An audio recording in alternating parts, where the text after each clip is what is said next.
Hi hello friends, welcome to Mouni cine updates. So நம்ம விஜய் டிவியில் prime டைமில் மற்றும் ஒரு சீரியல் வந்து பார்த்திங்கன்னா மேரேஜ் ட்ராக் வந்து போயிட்டுருக்கு. இந்த ஒரு சீரியலில் மேரேஜ் ட்ராக்லாம் போகாது, அதுக்குள்ளேயுமே ஸ்டாப் ஆகிடும்னு நினச்சேன். பட் நம்ம நினைக்கிறது அங்கே நடக்குமா? ஸோ மேரேஜ் ட்ராக் வந்து ஷூட்டிங் போயிட்டுருக்குன்னு நினைக்கிறேன். ஸோ அவங்க கொடுத்துருக்க லொக்கேஷன் அப்டேட்லாம் பார்க்கும்போது அந்த மாதிரி தான் இருக்குது. வீடு ஃபுல்லாக வந்து பார்த்திங்கன்னா டெக்கரேஷன்லாம் பண்ணி அவங்க எல்லாருமே பட்டுப்புடவைலாம் உடுத்தி வந்து அப்டேட்ஸ் எல்லாமே கொடுத்துருக்காங்க. அதுவுமே உங்களுக்காக இங்கே நான் ஷேர் பண்ணியிருக்கேன். அது இங்கே என்ன சீரியல் அப்படின்னு பார்த்தீங்கன்னா சின்ன மருமகள் சீரியல் இருக்கு இல்லையா? ஸோ ப்ரைம் டைமில் போயிட்டுருக்கு.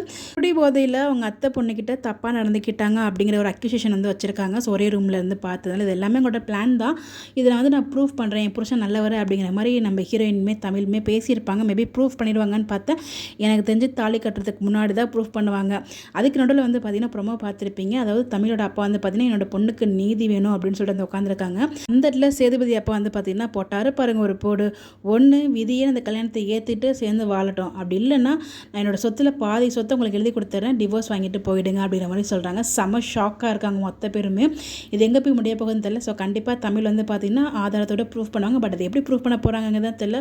என் புருஷன் நிரபராதி அப்படின்னு சொல்லி அன்றைக்கி அவ்வளோ டைலாக் பேசினாங்க. இதெல்லாம் எப்படி ப்ரூஃப் பண்ண போகிறாங்க? கண்டிப்பாக அதுக்கு எழுதியிருப்பாங்க. பட் எப்படின்னு சொல்லி உங்களோட கெஸ்ஸை மறக்காமல் கமெண்ட்டில் ஷேர் பண்ணுங்கள். ஒரு ஃபோட்டோ ஷேர் பண்ணியிருப்பேன். அதில் ஹீரோயினோட ஹீரோயின் கிடையாது, கல்யாண பொண்ணோட காஸ்ட்யூம் மட்டும் ரிவீல் ஆகிருக்கும். ஒரு பச்சை கலர் சாரி வந்து வியர் பண்ணியிருப்பாங்க. பட் ஃபேஸ் வந்து ரிவீல் ஆகலை.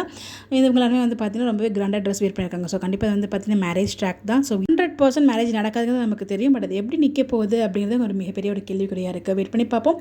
இந்த மாதிரி எக்ஸ்க்ளூசிவான அப்டேட்லாம் தெரிஞ்சுக்கிறதுக்கு நம்மளோட சேனலை மறக்காமல் ஃபாலோ பண்ணிக்கோங்க. Bye bye.